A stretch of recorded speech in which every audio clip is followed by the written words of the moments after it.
Хөлөмгийн бестселлер нэвтрүүлгийн шинэ дугаарууд айс ирж байна. Энэ удаа бид танд энэ гаригийн хамгийн шилдэг тоглогчийн нэг Cristiano Ronaldo dos Santos Aveiro-гийн төгс болох хүсэл номыг онцлох болно.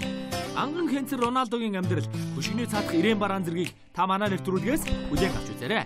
Хөлөмгийн бестселлер нэвтрүүлэг Баасан гараг бүр 21 цагаас SBS World Сугаар. Сайн байцгаана үзэгчдээ, та бүхэндээ энэ сайхан үчийн мэндийг хүргэе. Баасан гараг болсон байна. Хөлөмгийн бестселлер нэвтрүүлгийн шинэ дугаар эхлэхэд бэлэн болж байна. За бид та бүхэндээ өнгөрсөн 7 хоногоос эхлээд дэлхийн шилдэг хөлбөмбөгчний алдрыг олон удаа хүртсэн Португалийн шилдэг хөлбөмбөгчин Cristiano Ronaldoгийн төгс болох хүсэл хэмээх номоор бол та бүхэндээ үргэлжлэн бас нэвтрүүлгээ үргэлжлүүлж байгаа. За энэхүү номыг бол Luca Caioli хэмээх Lionel Messi за одоо бусад бас эрхмүүдийн талаар ном бичижсэн. Энэхүү эрхмийн ном. За Монголд бол одоо манаас их баяр ах маань орчуулан та бүхэндээ ингээд хүргэж байгаа. Ингээд үүнийг бол та бүхэндээ хүргэж байгаа маа. Ингээд студид маань хөтлөгч тайлбарлагч Балжаа ах маань хүрэлцэн ирсэн байна. За энэ үчийн мэндийг хүргэе. За энэ үчийн мэндийг өөрчлөн болон манатуудаа хүргэе.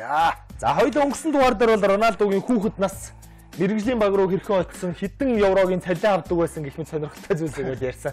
Ер нь бол хүмүүс нэг их мэдэхгүй зүйлийг бол ярьлаа тий. 1985 оны 2 сарын 5-ны өглөө 10 цаг 20 минутанд мэндэлсэн 100 мянган хүнтэй Мадейра арлын одоо хамгийн том мод тий байж болох. Энэ одоо хүний бол намтрыг бол ярьсан. Өнөөдөр хоёулаа ямар дугаараар яаж явах вэ? За өнөөдөр хоёулаа Cristiano Ronaldoгийн одоо тэгээд энэ ном дээр байгаа дугаараар л явъя л гэж бодож байна л да.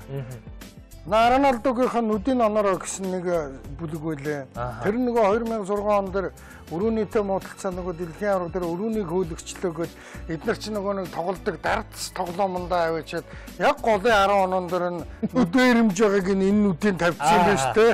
Тэгээ нөгөө зүүн шидэхтэй нүд рүү шидэх юм байна. Тийм гарчиг байна лээ. Миний хамгийн гонигтай хар өдөр гэсэн нэг гарчиг байна лээ.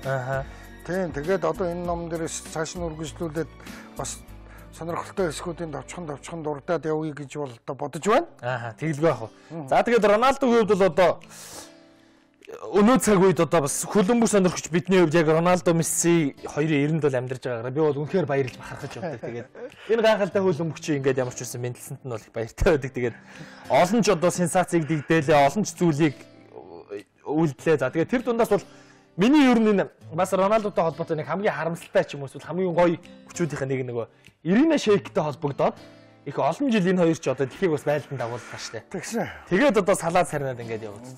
Энэс их харамсдаг юм а. Тэгээд хоёул өмнө нэг ярьжсэн штэ болж байгаа. Роналдогийн салсан бүсгүйшүүдээр нөгөө бестселлер хийж болж ийн гэдээ ярьжсэн. Гиснээс оруулсан гоолыг минь тоолохгүй орооцсон хүүхнийг минь тоолоорой гэд таны бас нэг хэлжсэн ч хүүхч бас байж байх шиг. Тэр чи эсрэгээр нь илчлээ. Орооцолцсон хүүхний минь битгий тоолоорой, оруулсан гоолыг минь тоолоод тоолж бол бар. За орооцсон хүүхнийг бол барахгүй гэд. Та Ирина Шейк Роналдо хоёр дээр ямар байр суурьтай байдаг вэ? Ирина Шейк Роналдо хоёр дээр бол ерөөсөө Ирина Шейк шиг бие даатсан хүн ээжийнхээ үгэнд ордог юм нялхамтай хэрэггүй л дээ. Та нар ер нь гэр бүлтэй болчиход ээжийнхээ үгэнд тэгж хамаагүй ороод ээжээсээ хамааралтай гэж болохгүй шүү. Ерөөсөө тэр чинь арга байхгүй. Юм л бол ээж рүүгээ нялцхнаал байгаа юм чинь. Яаж тэр эмэгтэй хүн бол зүгээр л нэг хаяа нэг гадуур дотор нэг цуг явдаг. Тэгээ хоёр тусдаа ажилдаа, хоёр тусдаа уулзсан амьдралдаг. Яг тийм энэ чинь бол шал утгагүй шүү дээ. Энэ чинь бол гэр бүлийн амьдрал бол яг одоо манай Монгол ойлголтоор ярихад бол биш дээ. Тэ? Ирина Шейк салсныхаа дараа хэлсэн. Дэндүү ээжээсээ хамаарал. Ээжээсээ дэндүү хамааралтай даа гэж. Дэндүү ээжээсээ хамааралтай гэхээр буруутчин. Ээжээсээ дэндүү хамааралтай. Яг дутагдлын хэлдэг гэсэн байлгүй. Тэгэхээр би бол зүгээр энийг төрчихсөн. Яа нэг баяр болонгууд энэ чинь тэгээ хамгийн сүүлд ээжийн төрсөн өдөр дээр цуг очоогүй гэж шалтгаан гаргаж муудалцсан гэв үстэй тий.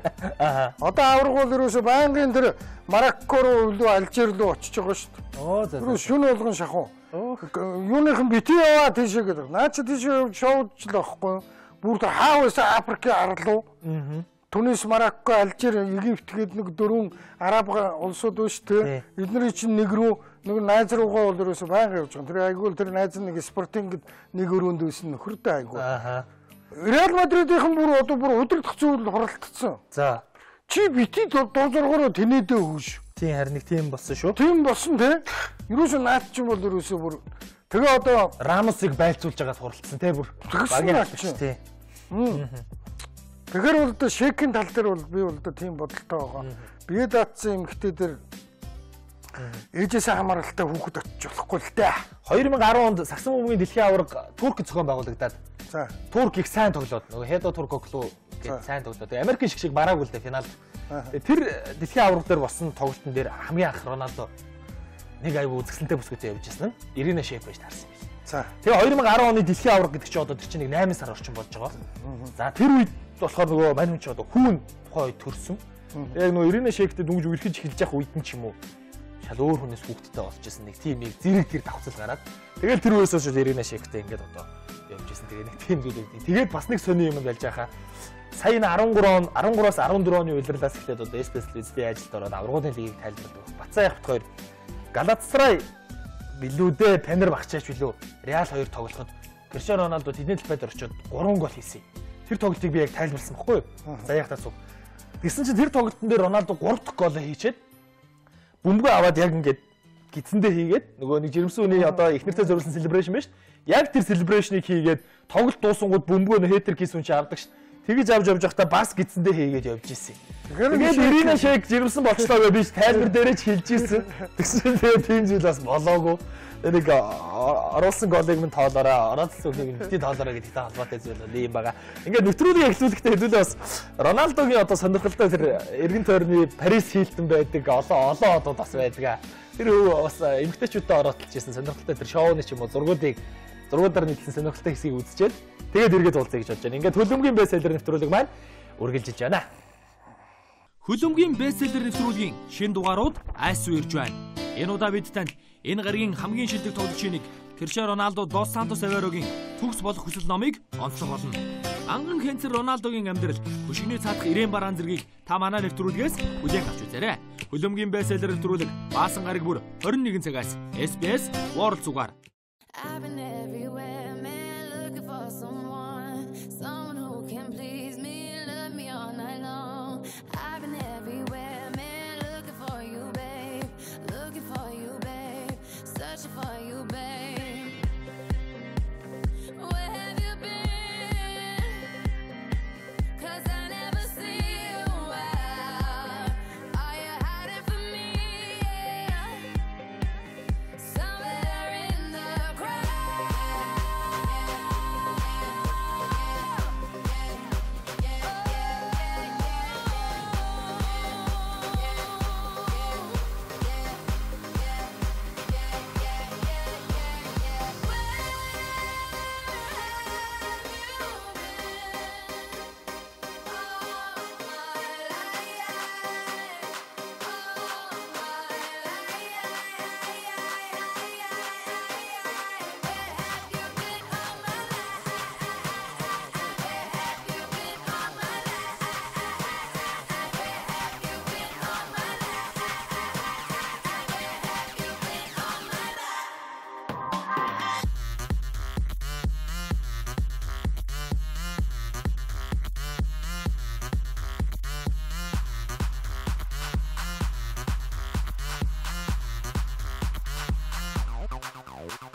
I've been everywhere, man, looking for someone who can please me, love me all night long. I've been everywhere, man, looking for you, babe, searching for you, baby.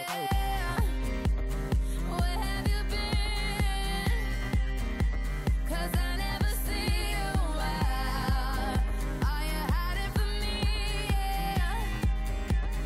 Somewhere in the За ингээд хөлбөмбөгийн бестселлер нэвтрүүлэг таамтайгаа үзэгчдээ баярлалаа. Криштиано Роналдогийн төгс болох хүсэл хэмээх номоор бол бидний 2 дахь дугаар үргэлжлэн та бүхэндээ хүрж байгаа. Ингээд Балж ахынхаа амттай яриа руу шилжиж орё гэж бодож байна. Өнөөдөр яг юунаас эхэлж яаж явах гэж байна. За тэгээд Спортинг тоглож ирснээр нь бол орчихсон. Тий. Дөнгөж ирсэн эхний жил тоглосон. Өөрөөсөө ганцхан жил тоглоод 2003 оны 100 цугларалтанд хүрээд ирсэн чинь Манчестер Юнайтедтэй нөхөрсөг тоглолт хийн гээл. Тэгээ Манчестерийнхэн хүрээд ирэхэд юу яс. Нөгөө л бие төлөөлөгч нь Жорж Мендиш гэдэг нөхөр чинь Сэр Алекс Фергюсонтай айл хэдийн тохирогоо хийдсэн байсан юм бэл. Манай мэтэл тэрийн дэлхийд даяар л мдэггүй байсан болохоос. Бид нар ч мдэггүй, Манчестерийнхэн ч мдэггүй байсан. Криштиано Роналдо ч өөрөө мэдсэн байсан юм бэл. Манчестер надтай болдог гэрээ хийхээр болсон. Би гарын үсэг зурхан дутуу. Гэхдээ би Спортингдээ бол 1-2 жил тоглолцсноо гэсэн бодолтой байсан юм билий. За. Яг шууд аваад явна гэдгийг бол Ферги ганцаараа мэдчихсэн. Жорж Мендиш нь бол зүгээр аман нөхрөнд бол хүрсэн. Яг хизээ явах уу гэдгийг ч мэдээгүй байсан. Тэгэл үзээ өвччихнэ.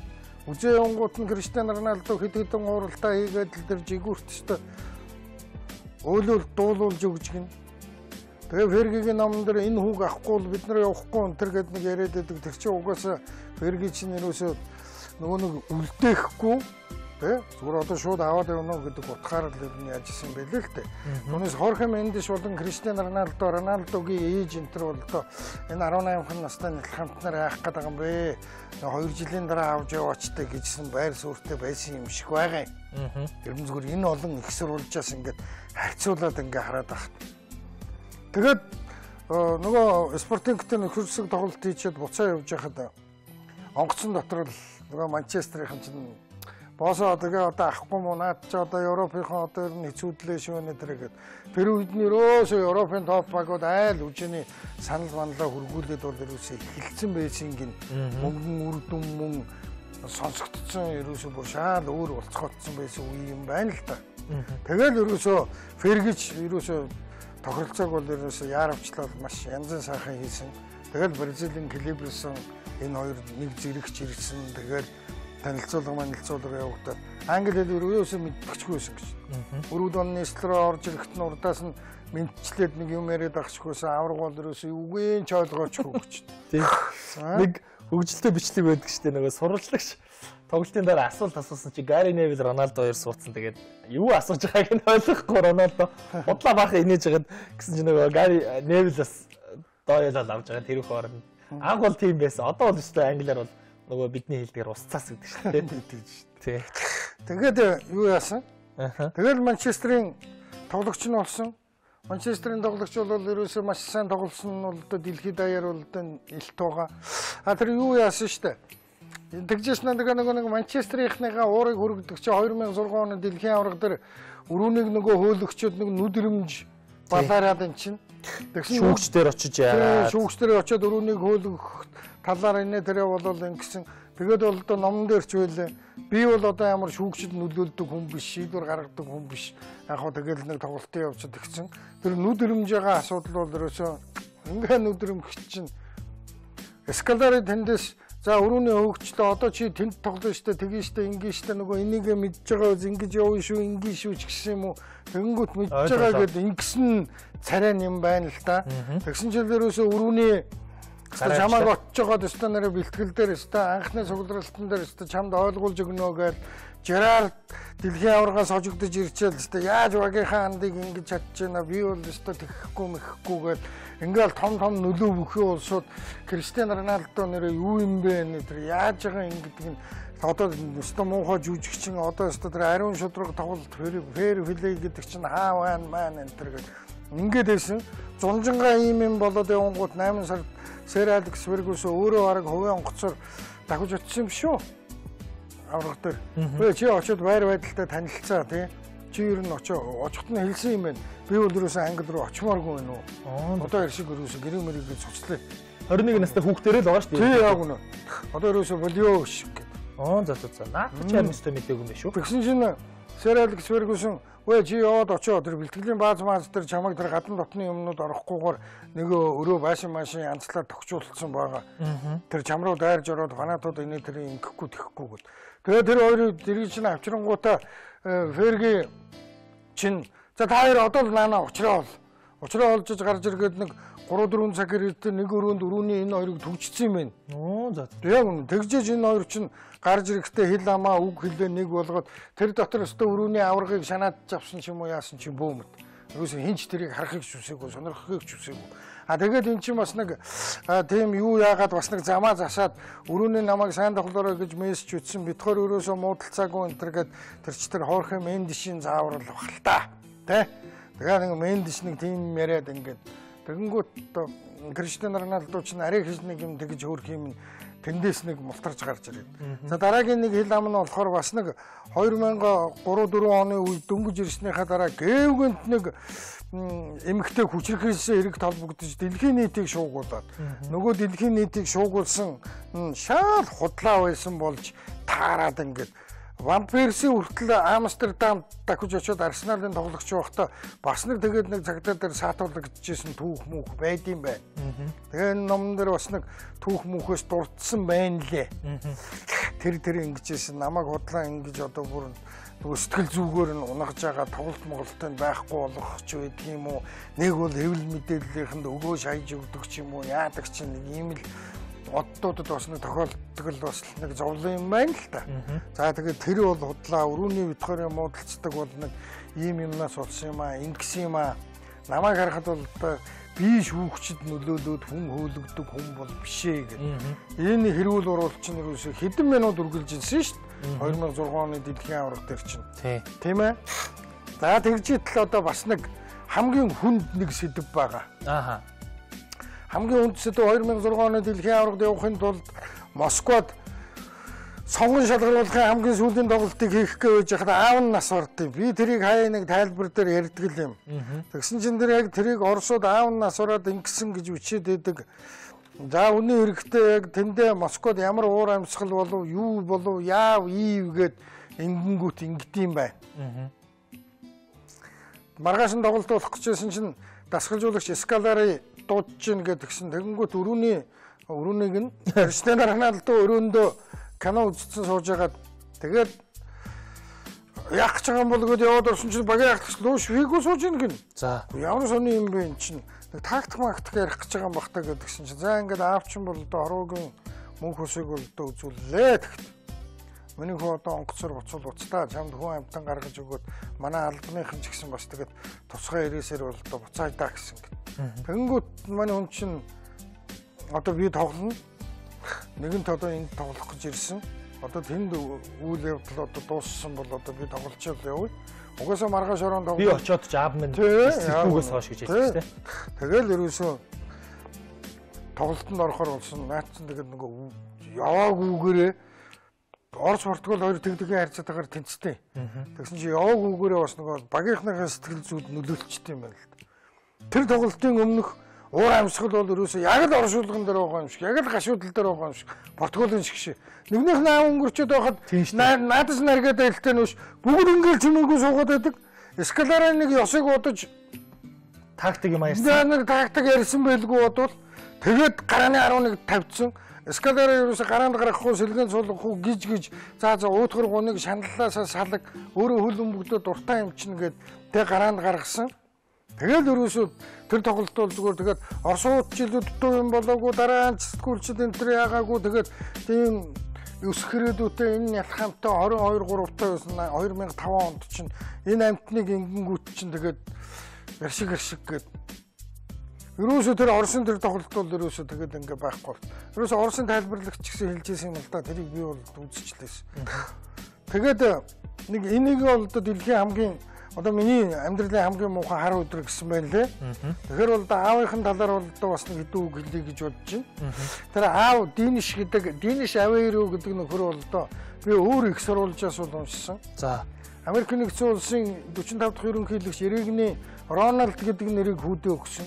Нэрийг нэг жүжигчин байхад нь аав нэг шүтдэг байсан. Одоо Чарли Чаплиныг шүтдэг нөхөр бол хүүдээ Чарли гэж нэр өгөх юм л дээ. Тий. Ингээд ийм нэртэй наад чинь аав бол ерөөсөө 14 настай байхдаа аавыгаа архинд дондох өвчтөй ахыгаа уугуу гэдэг тэр уугуу Авейро гэдэг нөхөр хар тамхинд донтсон. Амьдрал ээжийн амьдрал бол ер нь хэцүү байсан байгаа шүү. Тийм биз дээ. Нөхөр нь архичин болцсон. Хүүн хар тамхинд орцсон. Энэ маа амтэн чинь нэг хөлбөмбөгчин болохгүй зүтгээд байдаг. Ирээдүйтэйгээд байдаг. Тэгээ ирээдүйтэй гэжсэн чинь наад чи хүүхэд байхдаа зүрхний цохолт хэд урдан байна гэд хөлбөмбөгөө орчихгаа алдсан. Бас месигийн өсөлтийн гормон дутуу байна гэдэг шиг. Зүрхний цохолт хэд урдан байна гэд. Тэгээд одоо золтол хингдэг цээжин яриад хагалгаа хийдгийн даваан дээр лазер хагалгаа гэдэг юм нэг юм таарч лазераар тэрнийг жижигхэн нэг дефект үүсгээд байгаа хэсгийг шарж марсан ч юм уу яасан ч тэгээд нэр бас харин тий цаа юмд садаа мунтахгүй гэж нэрээ зүрхний цохилт нь хурдан байгаад багтаа. Тэгээд тэр хагалгаанд орсныхаа дараа хурдтай дээрээ дахиад хурдан болсон гэж байгаа шиг. Яагаад тэгэхээр одоо нэр юутай зүрлэх юм бэ? Тэ тэр өнгөрсөн 7 хоногийн дугаар дээр бас голыг нь бит хоёр ярилцчихсан. Нэг Ромагийн эсрэг хийсэн гоолн дээр тэр хөлийн хурд тий. Тэрөөс хурдан хурд гэж яриул буруу саяны хөлийн хурд гэдэг бол яг зөв үү. Тэр хөлийн хурдаар тоглоно сэтгэгч байгаа. Зарим нь бол зүгээр өөрөө мэдрэлгүй л хийж байгаа шүү дээ. Тархийг бараг унтуулсан байсан ч бараг нөгөө инстинкт гэдэг юм уу, рефлекс гэдэг юм уу ерөөсөө тэр шилжилт хөдөлгөөн хууралт өөрөө хууралт зохиодог гэж байгаа юм чи хүүхэд байхдаа. Хөршийнх нь ярилцлага байгаа шүү. Өөрөө хууралт зохиогоо тэрийг 1000 давтаад тоглох хүүхэд байхгүй тэрийг давтаа гэж. Тэр бөмбөг тэр айлын ногооны талбайраа оруулах нэг төр завсралдаг гэж. Наад чи хүүхэд байх. Зогсоо мэдэхгүй. Начигнаад байна. Заримдаа цонхораараа байж явахдаа өөдөлтөй биш харин ч зугаатай юм шиг. Өөрөө өвчтөй хууралт зохиогоод бөмбөгөөрөө жонглордоор янз бүр болоод. Тэгээд аав нь хөрхий тэгсэн. Тэгээ аав нь ерөөсөө архинаас болж ерөөсөө элэг өөрнөө дутагдлаас. Тэгээд эн чинь бас нэг бүр шилжүүлэх хагалгаа бол хийлгээд Лондонгийн хамгийн үнэтэй эмнэлэгт бол авчсан юм билээ шүү дээ аавыгаа. Аавтаа бас анхаарал халамж тавьсан. Аав нь бол одоо ерөөсөө их зоригжуулж одоо юу яадаг байсан. Урамшуулдаг байсан. Аав ээж хоёрын хоорондын харьцаа бол онцгой тал руугаа болцсон байгаа шүү дээ. Манай үуч архинаас өөр юм бодохгүй. Тэгээд аав бол сонин зардаг хүүгээ од улсан ч гэсэн сонингоо зараа сонин дээр нь хүүгийнх нь зураг байх юм бол тэгээд өнгөрсөн болгонд бэлгэлээл бараг тэгээд хүүгийнхаа талаар фанатуудтай бүгд л фанатууд ч тийм үстэй протокол бол тий. Манай монголчууд бүгд бүхээрээ л өөж ядагтай адилхан бүгд л хөлөмгөө яриад хүүгээ яриад найзуудтайгаа сайхан идэж уугаал дариваал наргаал цингээл ингэж явж хагаад аав бол нэг бодлын зүгээр сүүлд өвчин хүндэрснээс хойш жоохон зовсон хөхөс зовгүй баха. Сайн үгийн буйнд ярих юмтай од аав бол болоогүй гэж. Аав бол ерөөсөө тэгэж од болоогүй гэж. Ерөөсөө сонингоо зараад хампаануудтайгаа байсаар авгаал тэгэл дууссан. Ер нь тиймэрхүү хүмүүс чинь тэр байдлаас бас гарч чаддгүй. Гарч чаддгүй. Тэр наад жаргал байгаа юм шиг. Тэр наад жаргал. Түүнээс зангаа зөвхөн хөмсгөө зангтай ингэчих юм бол шал утахгүй болсон шүү. Яг үнэ. Харин тэр тусмаа бүр гудамжинд бараг хүнээр дайлуулдаг байсан бол маргааш нь өөрөө хүн дайлж маялаад одоо хүү бол одоо хүн дайлах мөнгөийг хангалттай өгөө. Манай аавал тэгдэг юм да. Тиймэрхүү нэг гудамжны хүмүүсийг лапатик гэдэг юм орсол. Тэр үе социализмын үг гэдэг. Лапатик гэдэг чинь одоо нэг дугуй хөшдөг нэг юм лом лапал гэдэг шүү дээ. Явж байсан нөгөө Роналдогийн бас гоё түгээдэг шүү дээ. Аавных архичин алкохолны одоо хамааралтай хүн учраас өөрөө хязээч архитаас хэрэглэдэггүй бас нэг тиймэрхүү зүйл бол мэдээж байна. Ах нь харин хар тамхины эмчилгээ бол да халуун эмчилгээ хийлгээд бол да тамхинаас хар тамхинаас бол да ангиж ирсэн гэж байна лээ. За тэгээ Манчестер явахт нь хоёр игчийн нэг хүргэн ах нь бол одоо мэдээж дагаж явсан юм шиг байгаа юм. За тэгээд тэр дагаж явсан игч нь нөгөө CR7 гэдэг дэлгүүрийг нь дөрөвсө CR7 гэдэг бүх юмтай болно гэж байна. Зочид муудал ерөөсө одоо тэр Мадерадаар бол тэгээд дараа хамгийн бандаж яг үн тийм балаа юм битээ яриад. Дэлхийн хамгийн үнэтэй зочдууд хэдэн оттой байдیں۔ 7 л үлгүүд яа. Одоо наад чи 7 оттой зочдуудтай болно гэж байна. 7 оттой зочдуудлын CR7 гэсэн тийм зочдуудлын сүлжээ ерөөсөө мөрөөдөл. Яг үнэ. Хүүгийн тухай бол номон дээр бол байна. Тэр хүүгийн ээж хэн байсан тухай огт алга. Харин тийм уусаа ерөөс юун дээр ч л байхгүй. Харин тийм юун дээр ч байхгүй. Тэгэхээр тэр аав гэсэн сэдв байнгут нь би аавынхаа тухай байж байгаа юм болоо за уудаг иддэг байсныг яах гэж байгаа юм болов уу гэдэг ингэсэн чинь өөрийг нь аав болж байгаа тухай. Тэгээд өөрийгөө яг аав болж байхад тэр нэг хүүхэн чимээгүй байж байгаа л чиний хүүхэд гээд авчраад өгөнгүүт авраг Жорж Мендестэй нийлээл шинжилгээ хийлгээл үзсэн чинь яг вангуутал за авахаас өөр аргахгүйгээд тэр хүүхдээ ээж бол нэг тийм их ядруухан амьдралтай гоёмсог үйтэй хүүхэн л байсан баг. Тэгэл ерөөсөө яг хэлсэн тохирснороо чи хизээ ч хил гарахгүй чамайг хүүчин ч хэлэхгүй. Чи дэлхийн нийтэн нөгөө евроогоор гэрээгэнд дүүргээ хийцэн баг. Тэгсэн. Тэр бол мэдээж шүү дээ. Яг үнэ маань мөнгнөөс юу. Жорж Мендес ч одоо ийш тийш 8 хийгээл энэ томчуудын 8-аас наадах чинь 90 үед одоо 10 саяыг авдаг байсан гэж. Реал Мадрид руу явхад 94 саяар евроогоор өгчөөд тийм ээ. 94 сая евроогоор 80 сая паунд 94 сая евроогоор өгчөө Жорж Мендес 10 саяыг авсан гинүүдээ. Криштиано Роналдогийн хүлээн авалтан дээр хамгийн их олон хүн цугларсан гэж байна. Сантьяго Бернабеуд 80,000 цугласан юм уу? Тэгсэн шүү дээ. Бернабеу галзуураад пиг дүүрсэн бүр. Тэр чинь бүр ёстой тоглолт болохоос ч том юм болсон шүү дээ. Ёстой тэрийг. За миний 90 үед бол одоо Барсад гангарч чадаагүй Мардана Неаполь хотод очиход Сан Паулууд бол одоо 65 цуглалаа гэдэг ингээд камертай талаас нь харахад Оросын мэдээгээр ингээд битүү дүүрэн байсан. 80 цугларсан шүү. Тэгсэн чинь наад чи рекордыг нэвтсэн гэж. Кака дээр тэрний бараг талан шахуу нэг 50 мав байсан юм уу тий? Нэг 40 мөчийн бараг талан шахуу байсан юм уу да. Талбаар ингээд ороод ирээд зогссон. Тэгээд ингээд одоо ингээд. Одоо манай найруулагч бол одоо яг тэр зургуудыг тавьж өгөх л баг л та. Манай хүний чинь рекорд нь тэр. Үнийн рекордыг бол тогтоочж байгаа юм тий. Хүлээн авалтын рекордыг тогтооно гэдэг чинь бас агуу юм. Агуу. Роналдо өөрөө нөгөө нэг канон дээр нь гардаг штэ. Энд тоглолт болж байгаа мүү гэд бас л хүүхдэрээ шахуул залуу штэ. Ер нь л ирэхгүй юм чинь тэгээд. Тийм ээ. Тоглолт болж байгаа мүү гэд асуудаг яг тэр хэсэг байдгийг. Удахгүй бас ороод Роналдогийн 2015 онд гарсан уран сагны кино манай телевизээр бас гарна. Тэгээд тэрэн дээр бас илүү энэхүү бестселлер нэвтрүүлэгт байна. Бүр гоё холбогдож өгөх байх гэж таамаглаж байгаа. Тэрэн дээр асуудаг тоглолт болж байгаа мөксөн чи үгүй энэ хүмүүс чамааг хүлээж байгаа гэд. Тэгээ мань хүн нөгөө нэг хонгол дотор хувцас өмссөн 9 дугаартай jersey тэгээд тухайн үеийнээр Аул Гонзалес 7 дугаарыг зорж ирсэн. Тэгээ ингээл дээшээ гараад ирэхэд гэлээ. Амар ухаалдаг шүү дээ. Тэгэл Unos dos tres Hala Madrid тэгээд яг зэрэг нөгөө үгээ хэлээд хамгийн сүүлд орилоход тэр чигээр Real Madrid-ийн фэнүүд орилдог. Тэр бол миний санаанаас өстой гардаг. Muchas gracias y ahora voy a pedir a todos que digan conmigo. Yo voy a contar hasta 3 y decimos todos a la Madrid, ¿vale?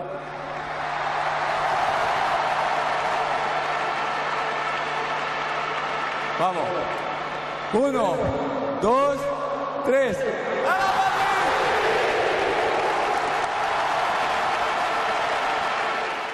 Ер нь тэгээд аврагуудын лигийн финал дээр ч юм уу одоо ямар нэгэн том тоглолтын дээр 80,000 хүн цуглах чинь ховор үдтэй байж байгаа. Ховор. Сантьяго Бернабеу цугладаг Уэмбли л байна шүү дээ. Уэмбли л байгаа шүү дээ. Тийм. Нэг тоглогч ирэхэд тэрний хүлээ авсан дээр 80 тоглолт биш шүү дээ.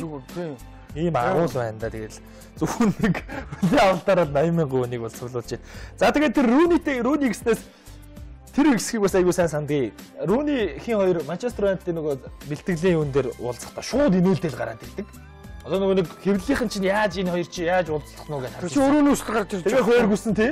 Фергюсон зохицуулсан байсан байна. Фергюсон зохицуулсан. Фергюсон Рүүнийг чи урд орон дуудаа ярьчих шүү дээ. За одоо чи зүгээр бойлж үзнээр яг одоо бойл нэрээ гээд.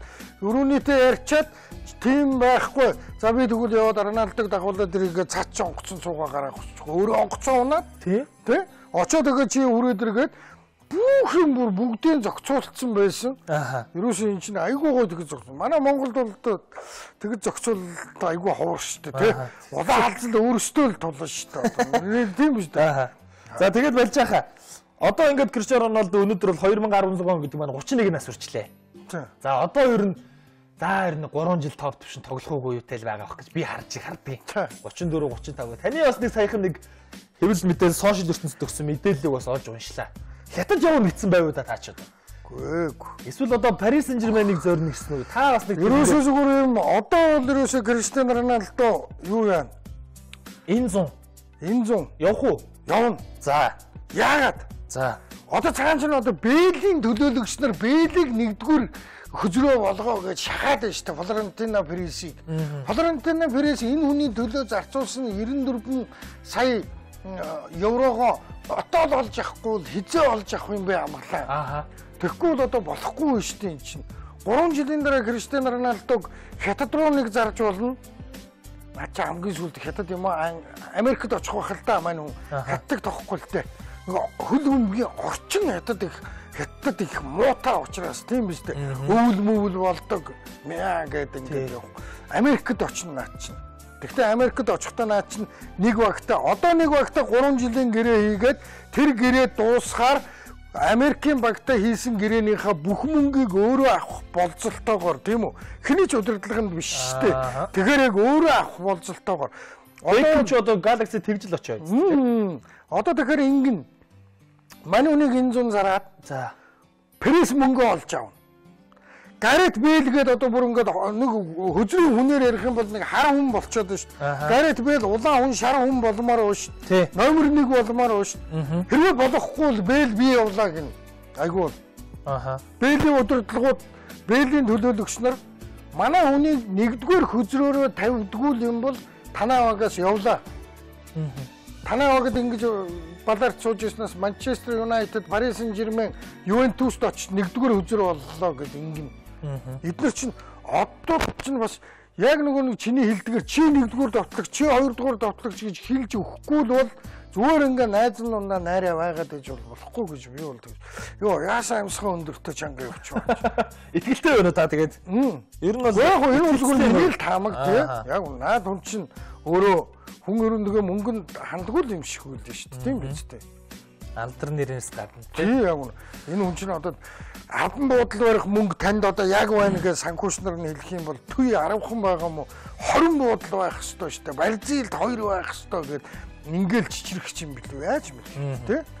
Ганган хэнцэр Роналдогийн авч цугтах акшн дээр гэдэг нэг байдаг шүү дээ. Тэр чинь авч цугтах акшн дээр галтай төлтөө Мессигийн хууралтыг хормон дээр Францын алдар Зиданы толгой эргэмжлэл дээр туулайн шүттэй Роналдогийн гол хийх ухаан дээр аваргуудын лиг чамайг архан тайлбарлана уу? Яагаад авч цугтах акшн гэж энэ хүний чинь тэр хөлийн урд түүнээс биш ганган хэнцэр Роналдогийн гол хийх ухаан дээр гэх юм бол тэр нэг ингээ зогсдог дээр бол бас нэг онцгүй авч цугтах акшн гэдэг чинь эн чинь бусад гурав дээр тэр нэрийг өгөөгүй байгаагийн учир нь наад чинь бол ерөөсөө авч цугтаана гэдгээр л нэг шүлэг байдаг үлээ болж хаа.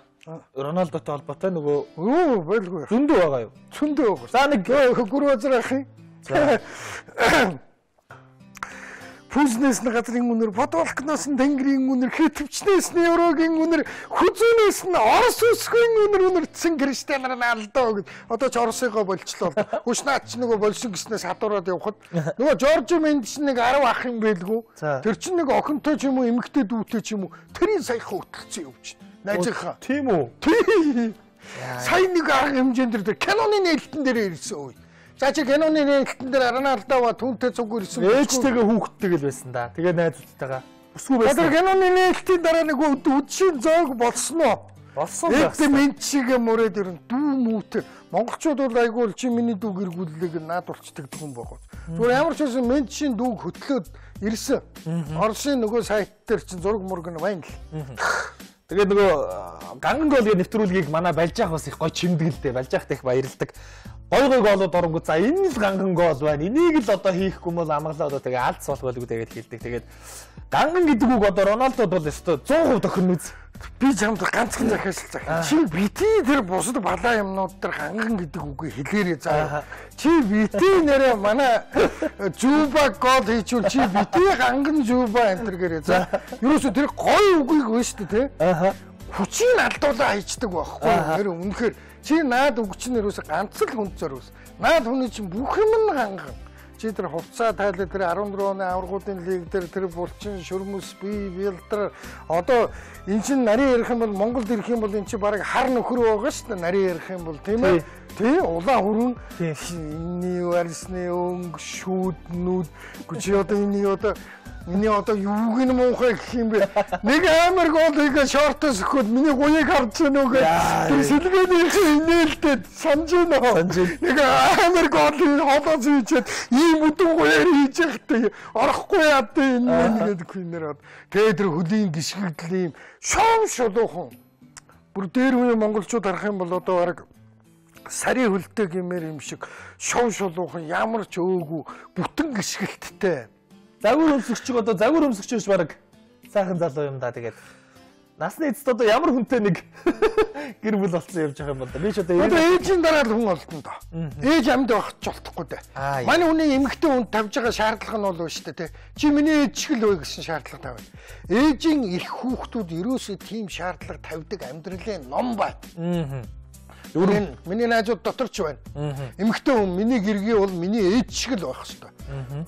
Яг одоо наад хүн чинь бол одоо ээжээс нь илүү эмэгтэй гэж юу байх.